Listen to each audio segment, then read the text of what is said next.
زمزم۔ کبھی کبھی ایک خواب اتنی روحانی مسرت، قوت اور سکون کا باعث بنتا ہے کہ آنکھ کھلنے پر آدمی چاہتا ہے وہی خواب کا سماں جاری رہے، خواب میں دیکھی سنی کیفیت بیتتی رہے۔ ایسا ہی سیدنا عبد المطلب کے ساتھ ہوا۔ یہ اس رات کی بات ہے جب وہ معمول سے ہٹ کر کبھی کبھار اپنے گھر کے صحن میں سونے کی بجائے کعبے کی دیوار کے ساتھ جا کر سو جایا کرتے تھے۔ اس رات وہ اپنا بچھونا بچھائے کعبے کی مشرقی حد میں حجرے کی دیوار کے ساتھ حتیم کے فرش پر سوئے ہوئے تھے۔ خواب کی کیفیت شہد سے بھی میٹھی، صحرا پر برستے بادلوں کے پانی سے بھی لطیف تھی۔ خواب میں آواز آئی، برآمد کرو۔ سیدنا پوچھنے لگے کیا؟ جواب ملا، طیبہ۔ آنکھ کھلی تو لوگوں سے طیبہ کا مطلب پوچھنے لگے۔ اتنا تو جانتے تھے یہ پاک اور پوتر چیز کے لیے کہا جاتا ہے، مگر وہ کون سی چیز ہے؟ پھر کہاں سے اسے برآمد کروں؟ کیسے؟ خواب تھا بھی ایسا سہانا کہ اگلی رات پھر اپنا بچھونا حتیم میں لے گئے، کعبے کی دیوار کے ساتھ سر جوڑ کر کعبے والے کی سہانی اور مقدس سوچ کو سوچتے سوچتے سو گئے۔ پھر وہی آواز آئی، کانوں میں جیسے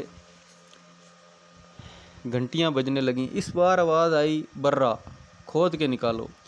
پھر یہ سوچتے اور لوگوں سے پوچھتے پھرنے لگے کہ یہ برا کیا ہے؟ برکت والی یہ شے کیا ہے؟ کہاں سے اسے ڈھونڈوں؟ کہیں سے کوئی جواب نہ ملا۔ تیسری رات سیدنا پھر کعبے کی آغوش میں جا سوئے۔ آواز پھر آئی، کہا یہ گیا کہ مظنونہ۔ آنکھ کھلتے ہی سیدنا عبد المطلب سوچ میں پڑ گئے، کہیں زمین میں مدفون کوئی خزانہ تو نہیں؟ پھر کہاں ہے؟ میں کدھر کھودوں؟ کیا نکلے گا ادھر سے؟ بستی کے لوگوں سے پوچھا، کہیں آس پاس دفینہ یا خزانہ تو نہیں؟ وہ سیدنا کا سوال سن کر مسکرانے لگے۔ وہ کیا کہتے؟ وہ سارے لا علم تھے۔ 500 سال کے لگ بھگ کا زمانہ بیت چکا تھا جب لوگ مکے کے پرانے متولیوں میں باہمی لڑائی ہوئی تھی۔ دونوں ہی کعبے کے مقدس تولیت کے نہ حقدار تھے نہ ان کے لیے موزوں۔ ان میں ایک تو جرہم قبیلہ تھا جو سیدنا اسماعیل علیہ السلام کو سسرالی تھا، جو برسہ برس تک وہاں اپنا اقتدار بنائے بیٹھا رہا۔ پھر یوں ہوا کہ مکے کے زیر علاقے میں آ بسے مضبوط جسموں کے لوگ قبیلہ خزرج والوں نے جرہمی لوگوں سے مکے کا اقتدار چھین لیا۔ جاتے ہوئے انہوں نے کعبہ کے اندر چڑھاوے پہ چڑھائے ہوئے حمیر یمن کے 2 سونے کے ہرن اٹھا کے چاہے زمزم میں ڈال دیے اور کعبے کے اندر سے نکالی ہوئی نایاب پرانی تلواریں دبا کے کنویں پر چھت ڈال دی۔ کہتے ہیں اس خزانے میں انہوں نے خانہ خدا کے ماتھے پہ رکھے خدا کے بھیجے ہوئے مقدس ترین پتھر حجر اسود کو بھی کسی بے حد قیمتی خوشبودار کپڑے میں باندھ کے وہیں تلواروں کے بیچ پھنسا دیا۔ اوپر پتھر رکھ کے مٹی ڈال دی، سارا قیمتی سامان چھپ گیا، چاہے زمزم بند ہو گیا۔ یہ کام جرہم قبیلے کے عمرو بن حرب بن مزاز بن عمرو جرہمی نے کیا۔ وہ شاعر بھی تھا۔ بعد میں اپنی شاعری میں اس نے کعبے کی عظمت، کعبے کے جلال، زمزم کے چشمے کی مٹھاس، حجر اسود کو کپڑے میں باندھ کے چھپانے کا ذکر بھی کیا تھا، لیکن اپنے کسی شعر میں اس نے چھپائے جانے والی جگہ کا راز نہیں بتایا۔ خدا کو جب منظور ہوا، جس کے ہاتھوں منظور ہوا، اسے خواب میں پوری جگہ سمجھانے کا حکم دے دیا۔ اس واقعے کے ہوتے ہوتے 5 صدیاں گزر گئیں، کوئی 30-40 نسلیں آئیں اور چلی گئیں۔ ہولے ہولے لوگوں کے علم سے زمزم کا کنواں بھی محو ہو گیا۔ سیدنا عبد المطلب جسے خواب سنا کے تعبیر پوچھتے، وہ منہ میں انگلیاں دبا کے سر سے پاؤں تک سوچنے لگتا، پھر آنکھیں نفی میں ہلا دیتا۔ چوتھی رات آ گئی۔ سیدنا عبد المطلب اپنا بچھونا پھر حتیم کے اندر بچھا کے بیٹھ گئے۔ حتیم اصلاحاتاً کعبے کا ہی حصہ ہے، مگر کعبے کی کمرے سے باہر شمال مشرق میں جہاں اس پر بارش سمے آسمان سے میزاب رحمت برستا ہے، اس کی دیوار کے نیچے 2 ہستیوں کی قبریں ہیں، ایک تمام عرب کی ماں سیدہ ہاجرہ کی، دوسری ان کے بیٹے سیدنا اسماعیل کی۔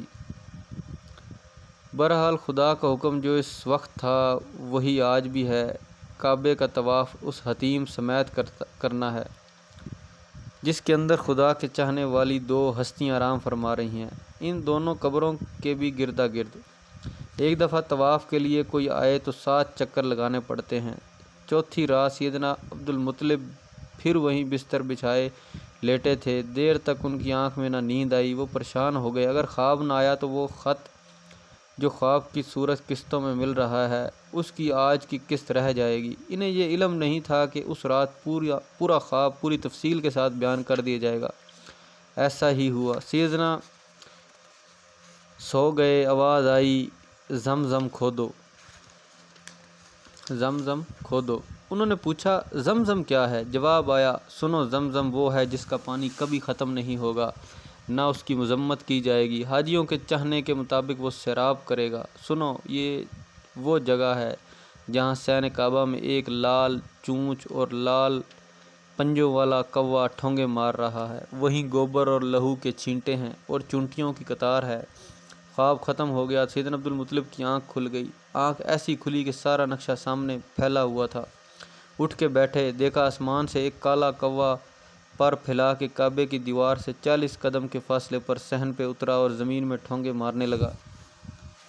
سیدنا غور سے دیکھا، کوے کی چونچ اور پنجے لال رنگ کے تھے۔ سیدنا کے سامنے جاگتے دیکھا ہوا خواب دکھایا جانے لگا۔ سیدنا وہ جگہ پہچانتے تھے، روز وہاں سے گزرتے تھے۔ اس جگہ عرب کعبے کے نام پر قربانی کے جانور لا کے قربان کرتے تھے۔ وہاں گوشت کے چیتھڑے خون اور گوبر ریت اور سنگزاروں میں ملا ہوا تھا۔ سیدنا جلدی سے اٹھ کے ادھر گئے، قریب گئے تو چونٹیوں کی قطار بھی وہاں نظر آئی۔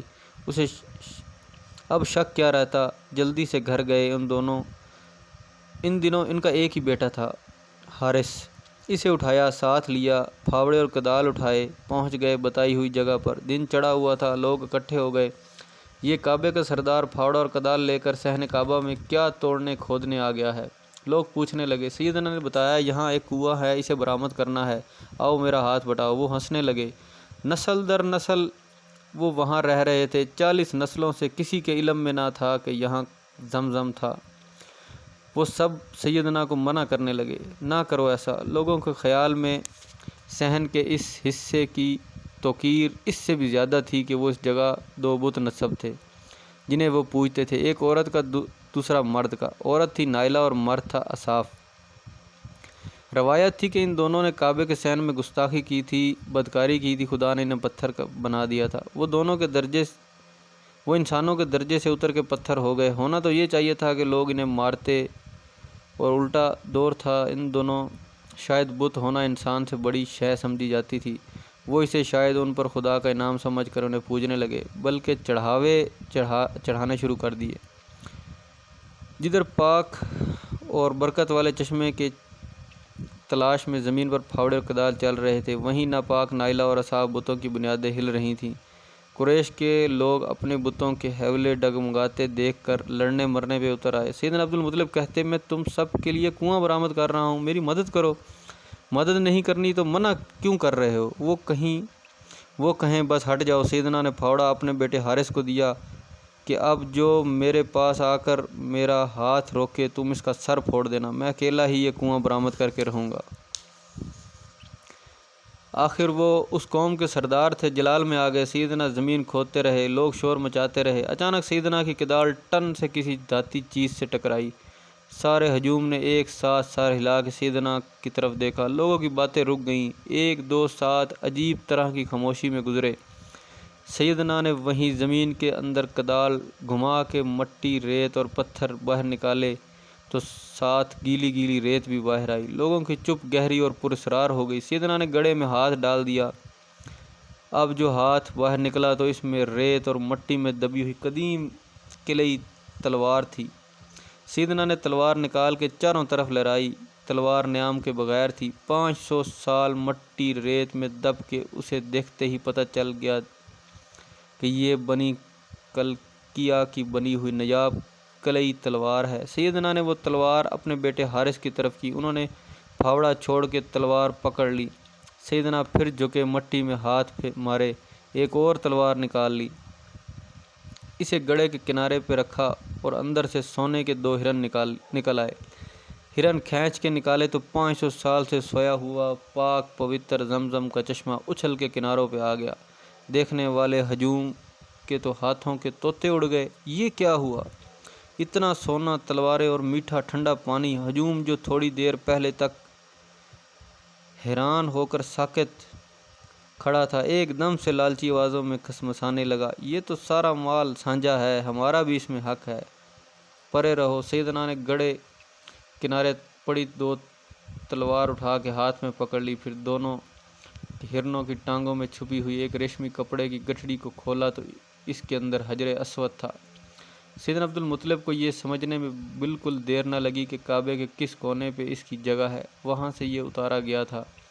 وہاں اس وقت تک ایک گڑھا سا تھا، مگر لوگ اس جگہ کو چوم کے کعبے کا طواف شروع کرتے تھے۔ سیدنا نے ہاتھ اوپر اٹھا کے پہلے یہ اعلان کیا کہ طواف کرنے سے پہلے اس کو چوم کے تم طواف شروع کرتے تھے، یہ اس مقدس مقام کا پتھر ہے۔ دیکھنے میں وہ پتھر اس زمین کا پتھر نہیں لگتا تھا۔ لوگ احترام سے تھوڑی دیر کے لیے دورے ہو گئے، پھر بولنے لگے، یہ تو ہم سب کی مشترکہ جگہ ہے، یہ سونا، یہ کنواں بھی سبھی کا ہونا چاہیے، ہمارا حصہ نکالو اس میں سے۔ سیدنا بولے، خبردار، میں تم لوگوں سے مدد کی درخواست کرتا رہا، تم لوگوں نے کوئی مدد نہ کی، الٹا میرا مذاق اڑایا، مجھے روکتے رہے، میرے کام میں خلل ڈالا، مجھے ڈراتے دھمکاتے رہے۔ اب خدا کی بتائی ہوئی جگہ سے مجھے جو ملا ہے وہ میرا اور میری اولاد کا حق ہے۔ آپ اور آپ کی اولاد ہی کیوں، ہم سب ایک قوم ہیں، پوری قوم کا حق ہے اس پہ۔ اب قوم یاد آ گئی، جب میں کہتا رہا اس وقت مدد کیوں نہ کی؟